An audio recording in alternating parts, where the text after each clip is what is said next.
Cette répétition d'un spectacle équestre ne devait être qu'une simple formalité.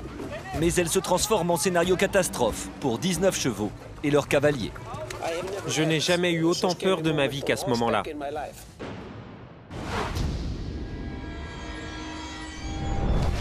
Nous sommes le 3 février 2009, en Islande. Reykjavik, la capitale du pays, accueille l'un de ces nombreux galas d'équitation qui passionnent les Islandais.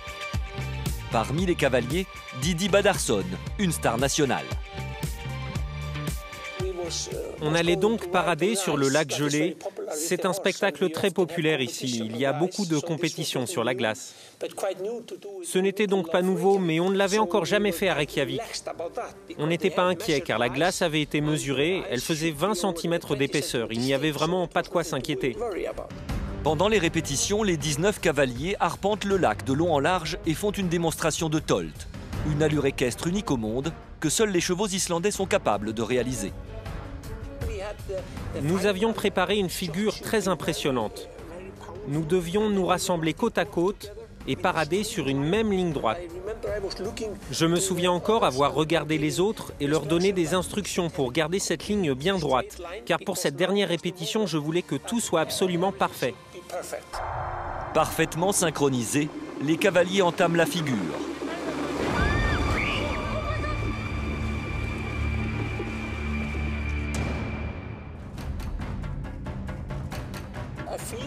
J'ai senti le sol se dérober sous mon cheval et moi.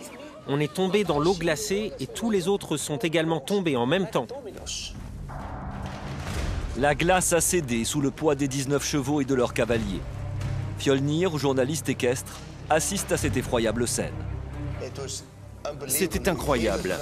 J'ai entendu la glace craquer et tout d'un coup, tout le monde s'est mis à crier. C'était fou. En quelques secondes, les cavaliers sortent du lac. Mais les chevaux, eux, restent prisonniers d'une eau proche de 0 degré, une température à laquelle ils ne peuvent survivre que très peu de temps. On avait perdu tout contrôle. C'était le chaos total. On criait et cherchait comment sauver les chevaux. Ils n'allaient pas survivre longtemps dans une eau aussi froide. Nos chevaux allaient tous mourir. C'est à ça que je pensais à ce moment-là. On devait trouver un moyen de les sortir de là. Une course contre la montre s'engage. Mais dans la panique, personne ne trouve le moyen de sauver les chevaux. Devant ce triste spectacle, Fjolnir se décide à intervenir. Les chevaux ont résisté quelques minutes, puis ils ont abandonné, prêts à mourir. Je me suis dit que si je n'agissais pas immédiatement, il serait trop tard. Allez les gars, il faut s'organiser, on se met tous sur celui-ci. J'ai sauté dans l'eau et j'ai dit aux gens d'essayer de se mettre tous ensemble pour aider les chevaux les uns après les autres. 10 minutes se sont déjà écoulées. Bravant le froid, Fjolnir parvient à organiser le sauvetage. On s'est occupé d'un premier cheval.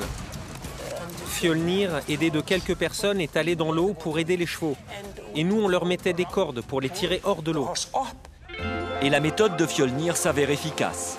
Jusqu'alors découragés, les chevaux se sentent aidés et redoublent d'efforts. Chaque monture regagne ainsi la surface du lac.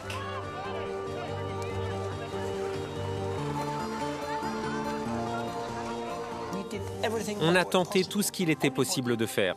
Tout le monde s'y est mis. Et à la fin, on a sorti tous les chevaux de l'eau.